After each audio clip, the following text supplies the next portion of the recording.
Mr. Deputy Speaker, I'm taking this question on behalf of the Senior Minister and Minister in charge of the MAS.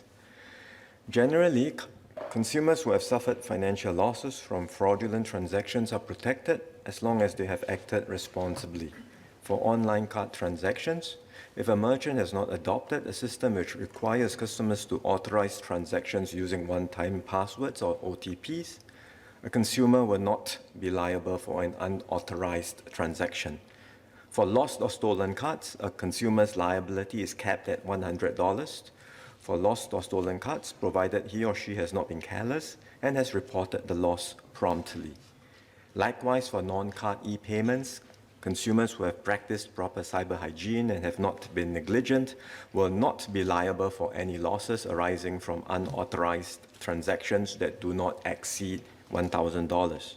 For unauthorized transactions exceeding this limit, financial institutions will investigate further on the root cause of the issue before liability is established. Where the unauthorized transaction arose because of lapses or non-compliance with MAS's rules by the financial institution, again, the consumer will not be liable. The question raised by Ms. Yeo pertains to a situation where neither the consumer nor the financial institution is at fault. Specifically, the consumer has not given out his credentials to a scammer, and there were no lapses or non-compliance on the part of the financial institution.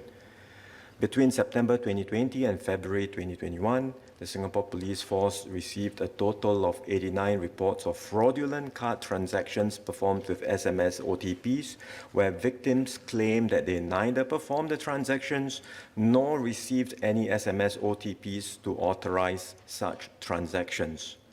While these cases represent less than 0.1% of fraudulent online card transactions reported, and the number of cases has come down since March 2021, it is nevertheless concerning. The Police Force and the Infocom Media Development Authority are investigating these cases. MAS has, however, asked financial institutions to step up vigilance towards such fraud. Financial institutions have put in place additional measures, such as rejecting card payments made to common merchants previously linked to the unauthorized transactions, or placing limits on the transaction amounts that consumers can transact with such merchants. MAS also expects financial institutions to ensure that consumers are treated fairly while investigations are ongoing. For example, banks have waived finance charges and late fees on the outstanding amounts, or offered temporary goodwill credits on the consumer's credit cards in the interim.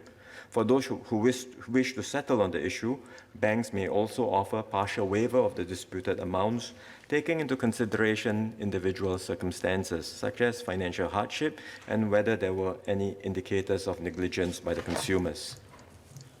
MAS is working with the industry to review the existing framework to provide greater clarity on the responsibilities and liabilities of consumers and financial institutions in the case of fraudulent payment transactions. The review will include the scenario where neither the consumer nor the financial institutions was remiss in allowing the fraud to occur, the scenario that Ms. Yeo had asked about. The framework should provide a balance of incentives for all parties to do their part in preventing fraudulent transactions while ensuring that consumers who are not at fault are protected. Ms. Yeo Ling.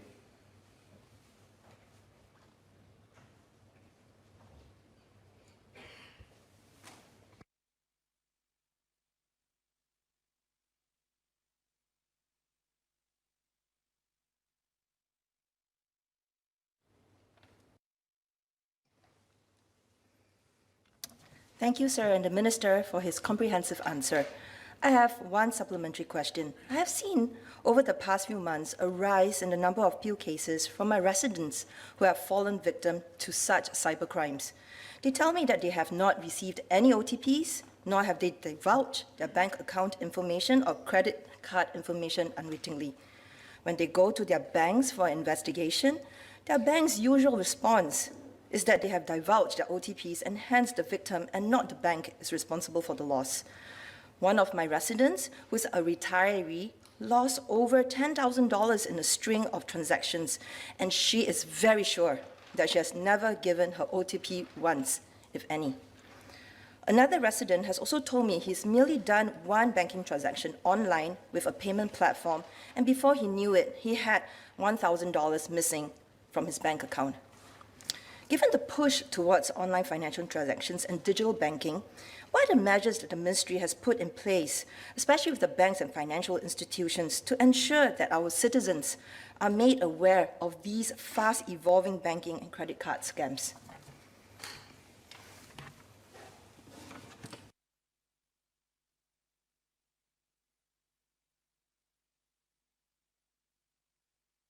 Mr. Deputy Speaker, I thank Ms. Yeo for the supplementary questions. I'm sorry to hear about her residents who have been victims of these fraud cases. As I cited just now in my reply, if you look at the overall statistics, the numbers have not been rising and the overall numbers are small as a percentage of transactions.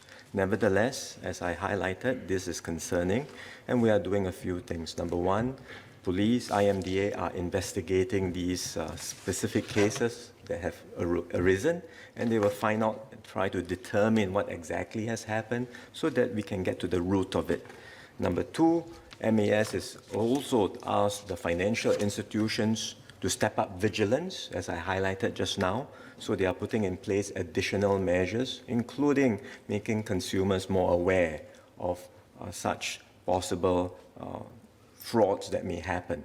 And then thirdly, as I highlighted also, we are working with the industry through the Payments Council to review the framework to provide greater clarity. Should instances arise where both financial institutions and consumers say, look, we didn't do anything, the consumer says, I never revealed any OTP, as Ms. Yeo says, her residents claim, and the banks too have put in place, sufficient safeguards, comply with all the rules. What exactly went wrong there, we'll have to find out. But should such an incident arise, and we hope in the future less and less of it will happen, but should such an incident arise, then we are looking at a review to see how we can provide greater clarity on the responsibilities of both parties, the banks as well as the consumers, in order to resolve such incidents. But certainly, we want to see fewer of such incidents, and the reviews, the investigations by the police, IMDA, and the safeguards that MAS is putting in place with the financial institutions would hopefully result in fewer incidents in the future.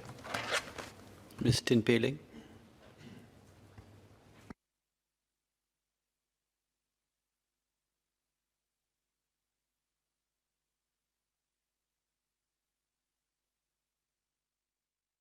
Maybe I use this one.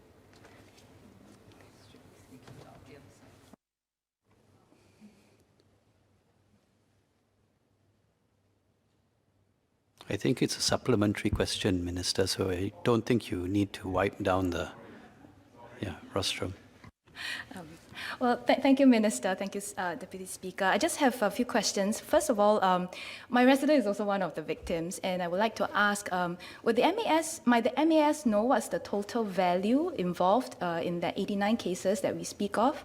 Number two is that, because these are all hard-earned money, I'm just wondering whether for some of the fraud cases where the amount that's being cheated, if it's below a certain amount, can the bank just write it off first? So that it really reduces the stress on the poor victims. And thirdly, I'm glad to know of the review. Just wondering if there is an indication of the timeline that this will be done, because technology is fast evolving, so is the nature of crime. So the faster we can react to this, the lesser the number of victims that we will have. Thank you.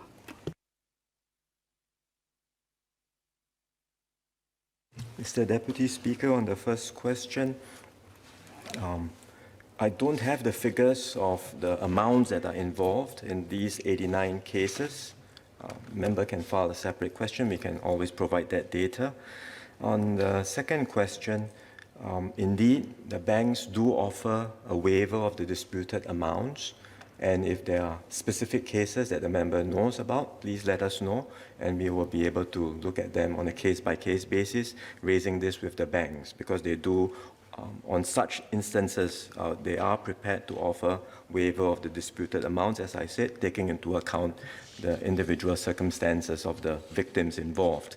On the third question, on the timeline, we are working towards a review and an outcome by the end of the year. So we are doing as fast as we can. So